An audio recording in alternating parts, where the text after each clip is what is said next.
बर्फ से ढकी ये हिमालय की चोटियां दिखने में तो शानदार लगती हैं, लेकिन इससे जुड़े इतिहास के पन्नों में दर्ज है एक ऐसी शौर्य गाथा जिसे लिखा गया था हमारे जवानों के लहू से, जिनके निशान आज भी यहाँ की चट्टानों पर मौजूद हैं। ये वो बेटे थे जिन्हें अपनी मां के आत्मसम्मान की चिंता अपनी जान से कहीं ज्यादा थी। ऐ हिंदुस्तान, तेरे उन जान निसारों, जबाजों, शहीदों और मुहाफिजों को सलाम है, सलाम है, सलाम है। बात हो रही है कारगिल युद्ध की। 1999 में भारत और पाकिस्तान के बीच एक संघर्ष भरी दास्तां को बयां करता है।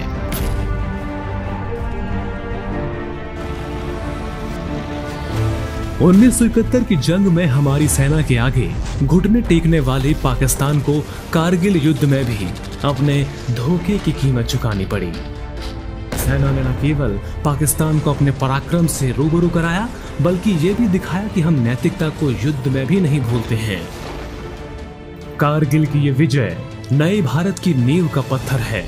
इस युद्ध में वही खून की हर एक बूंद ने हमारे आज को सींचा है।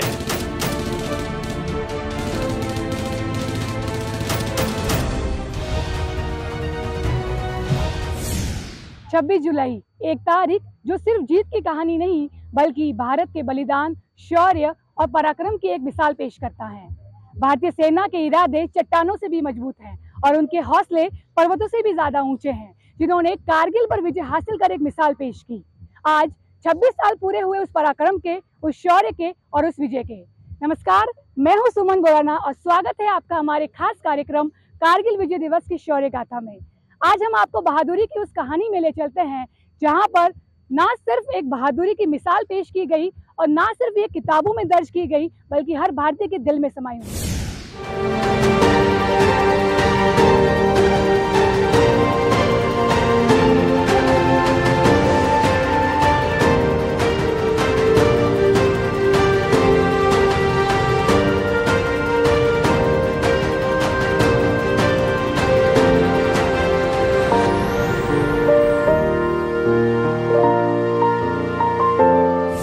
जब टाइगर हिल पर सैनिकों ने चढ़ाई की,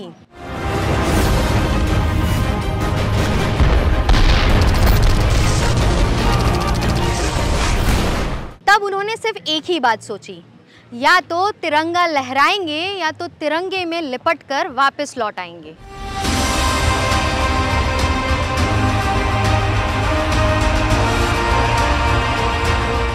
मेरे पीछे आप जो ये दौड़ देख रहे हैं, ये सिर्फ एक दौड़ नहीं है, ये एक संकल्प है उन वीर जवानों को याद रखने का, उनके बलिदानों को नमन करने का।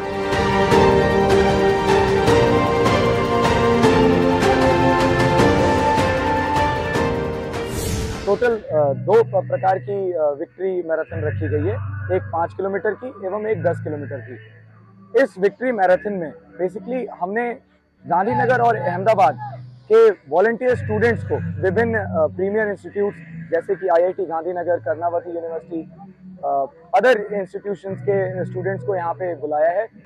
इस आयोजन का मकसद हमारा ये है कि हम चाहते हैं कि ये जो बच्चे हैं ये सैनिकों के साथ भागें और मोटिवेट हों, ताकि भविष्य में ये देश के जिस प्रकार से हमारा देश प्रगति की ओर बढ़ रहा है, ये उसमें सहयोग दे सके। बहुत ही प्राउड फील हो रहा है अभी, क्योंकि मैं एक स्पोर्टमैन हूँ, मुझे नेशनल पार्टिसिपेट हूँ, स्टेट में मुझे 3 मेडल है। लेकिन मैं अभी काफ़ी 1 साल से जब से आया हूँ इंडियन आर्मी में, मुझे काफ़ी मौका मिला है दौड़ लगाने के लिए। इंडियन आर्मी के लिए मैं एक ही कहना चाहता हूँ, मैं जब सिविल में स्पोर्ट में था तो मुझे मतलब घर की परिस्थिति थोड़ी नॉर्मल है, तो मुझे पैसे की बहुत दिक्कत आती थी।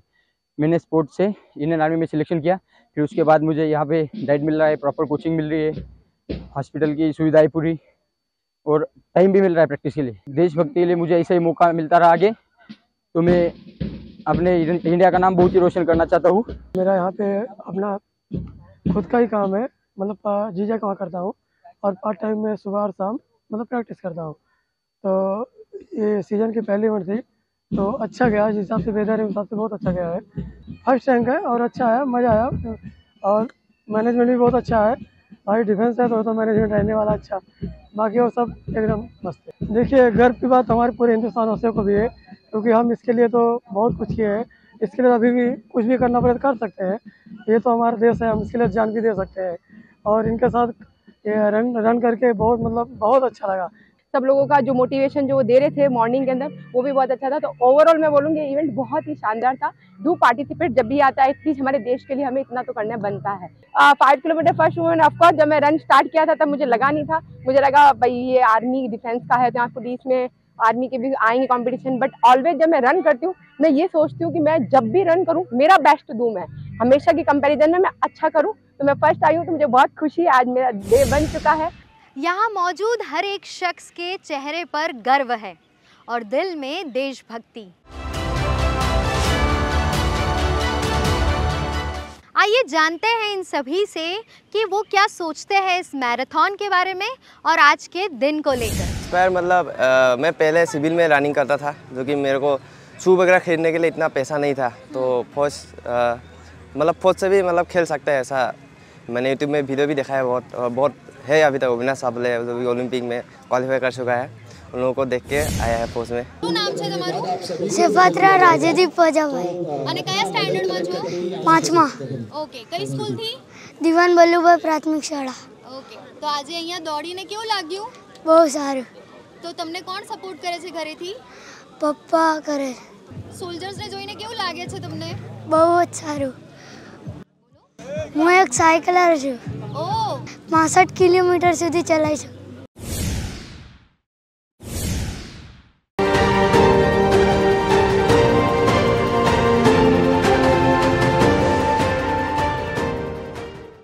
Blessed and I am sure यहाँ पे जो भी सिविलियंस आए वो सारे मेरे बात से सहमत होंगे।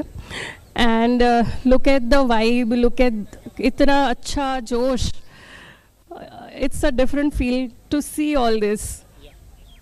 सो सपना जी ने बोला है कि जोश, then I would like to ask how is the जोश?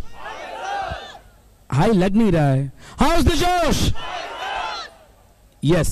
सो सपना जी, ये सब जो हमारे सामने खड़े, शायद आप सब मेडल और उसके दावेदार हैं, आप जीते हैं, आपने मैराथन कंप्लीट किया है। तो दौड़ना और आप फिटनेस के कोच हैं, तो फिटनेस और आर्मी को आप किस तरह से मिलिट्री को देखते हैं और आप क्या मानते हैं फिटनेस कितना इंपॉर्टेंट है हमारी लाइफ में? So army teaches us discipline, consistency। हम फिटनेस जो भी whoever I'm advising और consulting, पहली चीज़ यही बोलते हैं कि you be consistent, you be disciplined।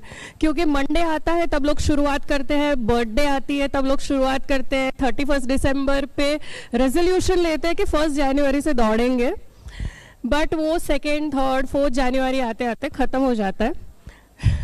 Whereas we have to learn so much from the army कि ये discipline, ये focus, ये consistency, I think that's something which we all need to learn। So army का तो ये schedule रहता है, यहाँ पर जो भी ऑफिसर्स जवान सब है उनका हर रोज दौड़ना, उनके शेड्यूल में ये फिटनेस वगैरह होता ही है। बट सिविलियंस जब आज इतना दौड़े हैं और आपने देखा सबको बाहर, बहुत लंबी एक लाइन थी, हम बाहर खड़े थे, सबको देखा और सब जिस तरह दौड़ रहे थे, आपने कहा जनवरी तक तो सबका उत्साह कम हो जाता है, दौड़ना, फिटनेस, रेजोल्यूशन सब हो जाता है।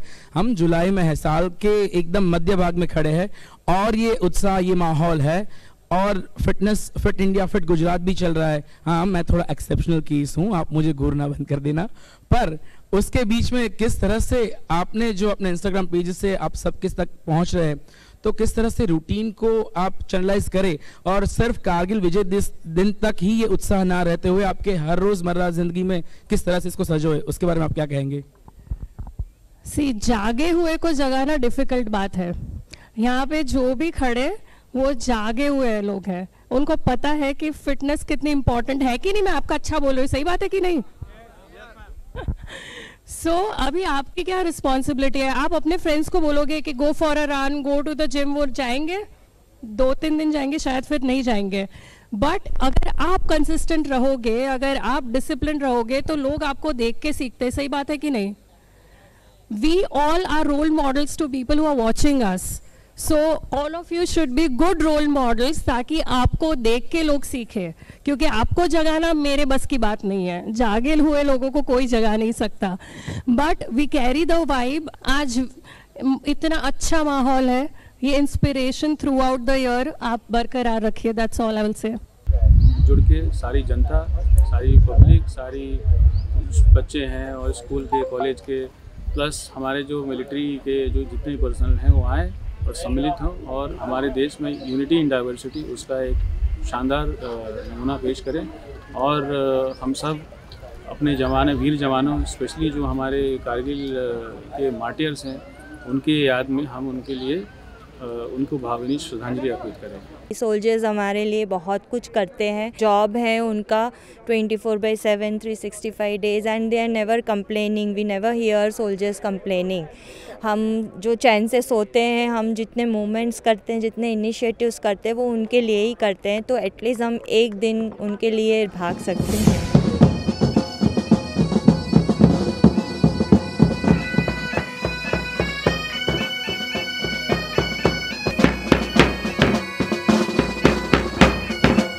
सेना में पाइप बैंड का इतिहास सैनिकों के मनोबल और मार्चिंग समारोह से जुड़ा है। कहा जाता है कि 1800 के दशक में जब लंबी पैदल यात्राएं होती थी, तब उस वक्त गति और मनोबल को बढ़ाने के लिए इन पाइपर्स का इस्तेमाल किया जाता था। ठीक वैसे ही आज की इस मैराथन के हर कदम में एक नया जोश और उत्साह पैदा करता है।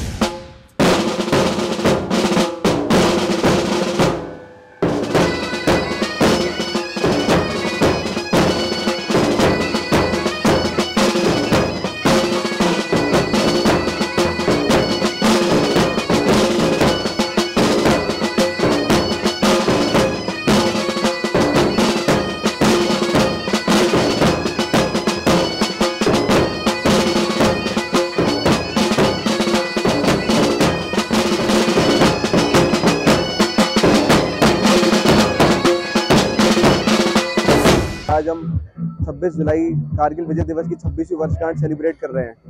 तो पाइप बैंड एक फौजी, एक सैनिक या फिर एक कोई भी इन्फेंट्री या कोई भी फौजी पलटन हो, उसके लिए एक मोटिवेशन, मोरल बूस्ट करता है। जैसा कि आपने भी सुना होगा, ये इनके देशभक्ति गाने, देशभक्ति गीत जो इन्होंने बजाए, वो अलग ही एक मोटिवेशन देते हैं। और अगर आप ऐसे हिस्टोरिकली बात करें पाइप बैंड की, तो ये कमांड कंट्रोल होल्ड करने के काम उपयोग आता था।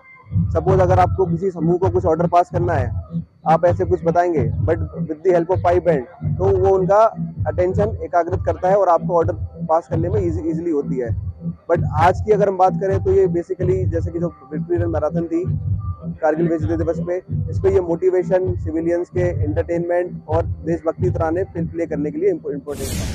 हर भारतीय का सिर गर्व से ऊंचा उठ जाता है जब वो सुनता है ये दिल मांगे मोर, क्योंकि ये सिर्फ एक डायलॉग नहीं बल्कि हर जवान का एक जोश और जुनून है। Captain Vikram Batra, lieutenant Manoj Kumar Pande, rifleman Sanjay Kumar जैसे कई नायकों की कहानियां आज भी हमारे दिलों में मौजूद है। We had already decided our success signal before advancing for the attack, and it was like Bravo Company's success signal, "Oye Aaya," which was passed to our CEO Colonel Joshi on the radio set. And after the another bunker was captured, my company's success signal was "Ye Dil Mange More."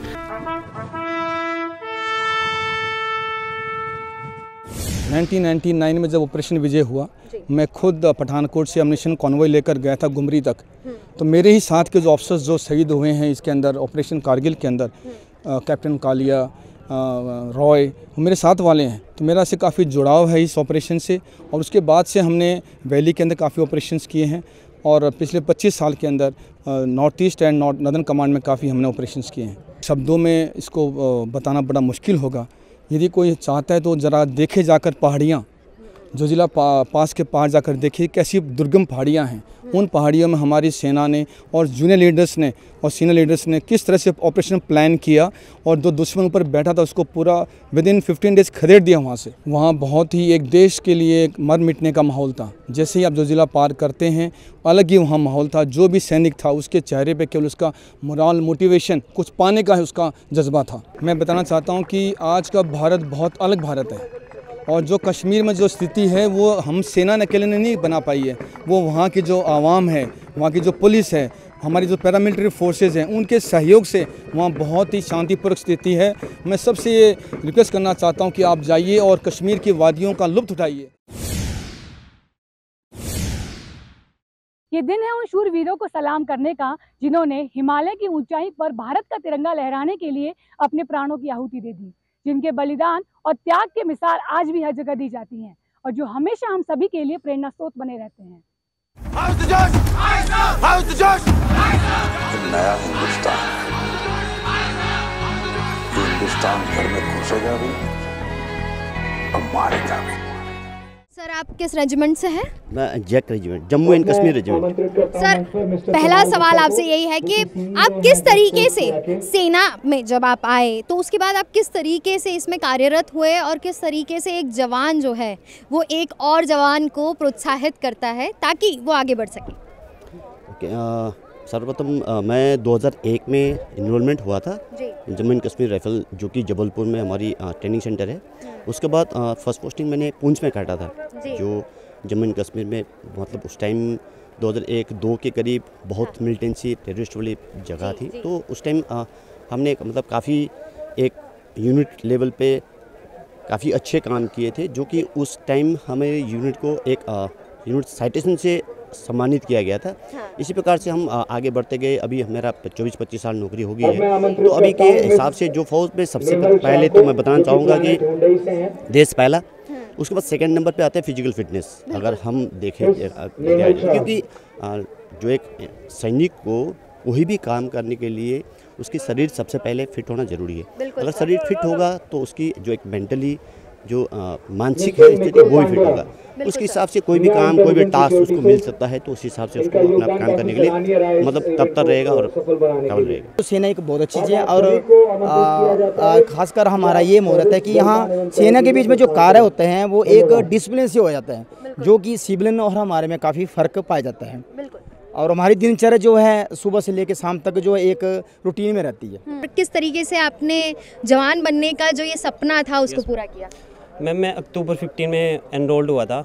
उसके बाद हमने training पूरा किया। Training में बहुत सारे events होते हैं, हमने बहुत सारे टेस्ट दिए, बीपीटी, फायर, फिजिकल के टेस्ट थे, फायरिंग के थे, बहुत सारे टेस्ट थे, वो हमने पास किए। उसके बाद 9 महीने के बाद हम अपना पासिंग आउट परेड किया, फिर हम अपना सिपाही बने। उसके बाद हम 15 जैकरी में आए और अभी यहाँ पे सेवाएं दे रहे हैं। तो सर जब घर की याद आती है तो घर काफ़ी दूर है, तो यहाँ पर वो घर वाला माहौल कैसे बनता है आप लोगों के बीच? मैम एक्चुअली घर की याद तो सभी को ही आती है, बट क्या है कि हमारे साथ जो बडी होते हैं, हमारे बडी पेयर बना होता है, उसके साथ हम डिस्कस करते हैं, शेयरिंग करते हैं, जो भी हमारी प्रॉब्लम्स होती हैं, जो हमें मतलब अच्छा बुरा जो भी है उनके साथ शेयर करते हैं, तो मैम अच्छा लगता है। उससे हमारा क्या है टाइम पास हो जाता है। ट्रेनिंग से लेके अभी तक बहुत अच्छा रहा और जो हमारे सीनियर सिखाते हैं, घर में जो पेरेंट्स मदर फादर बताते हैं उनमें, और इधर फौज में आके इधर सीनियर से सीखते हैं, और जो हमारे से जूनियर उनको सिखाते हैं। अभी जो अग्निवीर हैं उनको भी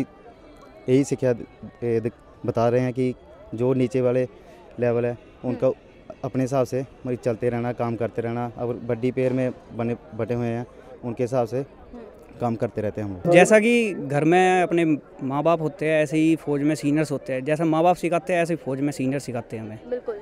और जो हमारे सीनियर सिखाएंगे उनके पीछे हम चलेंगे। जैसा वो चल रहे हैं तो हम भी उनके पीछे चलेंगे। पूरा परिवार फौजी है, तो किस तरीके का माहौल होता है घर में? क्या घर और अभी जब आप ट्रेनिंग ले रहे हैं या आप जहाँ पोस्टिंग है, दोनों के माहौल सेम है या अलग अलग लगता है? घर का माहौल तो और यहाँ का माहौल तो बहुत अलग है। घर पे जैसे मेरे मम्मी पापा हैं, वैसे मेरे यहाँ पे सीनियर उस्ताद हैं, जो वो हम सिखाते हैं वही हम करते हैं, और उनकी जो भी हम रिस्पेक्ट होती है वो पूरी करते हैं। अगर आप कहना चाहें, जो आज की युवा है जो सोशल मीडिया को लेकर बहुत सोचती है या सोशल मीडिया पे बहुत ज़्यादा एक्टिव है, उनको क्या कहेंगे कि अगर उन्हें अग्निवीर बनना है तो किस तरीके से तैयारी करनी चाहिए? जी सबसे पहले सोशल मीडिया तो फौज में पूरी तरह बैन है जी। इंस्टाग्राम जो भी है वो ना चलाएं, और ज़्यादा से ज़्यादा मतलब अपनी मेहनत करें और इनरोल हों आर्मी में। एक फौजी के लिए भारत क्या है? मैम फौज भारत एक हमारी धरती माँ है मैम। सबसे बड़ी बात है कि हम देश सेवा कर रहे हैं मैम, और किसी को मौका मिलता है मैम इस बात का। बात करेंगे कारगिल विजय दिवस के उन शूरवीरों की, उनके वजह से आज हम और आप एक दूसरे से बात कर रहे हैं। अगर वह उस दिन शहादत नहीं देते, उस जो 2 महीना का टर्नओवर था उस ड्यूरेशन के दौरान, अगर वो उस समय डटे नहीं रहते बॉर्डर में, तो शायद आज हम इस गुजरात में बैठकर इतनी खुली हवा में वो चैन की सांस नहीं ले पाते। जब आपने जैक राइफल्स ज्वाइन किया, क्या माहौल तब था और क्या माहौल अब? माहौल तो सेम है, जैसे ट्रेनिंग उस टाइम हमारी हुई थी वैसी ट्रेनिंग आज भी हो रही है।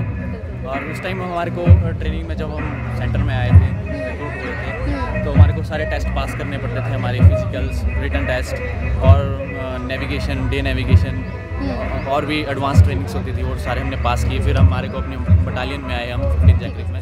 आज हम उन सभी वीर जवानों को श्रद्धांजलि देते हैं जिन्होंने ऑपरेशन विजय को सफलता दिलाने में अपना सर्वस्व न्यौछावर कर दिया।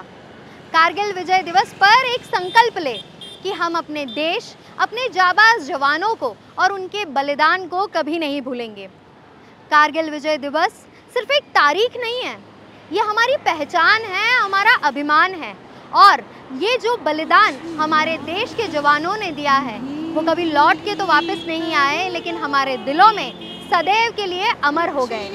इसी के साथ मैं आपसे लेती हूँ विदा। फिर मिलेंगे कुछ अनकही कहानियों के साथ, अनकहे किस्सों के साथ एक नए विशेष कार्यक्रम में। तब तक आप जुड़े रहिए डीडी न्यूज़ गुजराती के साथ, डीडी गिरनार के साथ। तब तक के लिए मुझे दीजिए इजाज़त।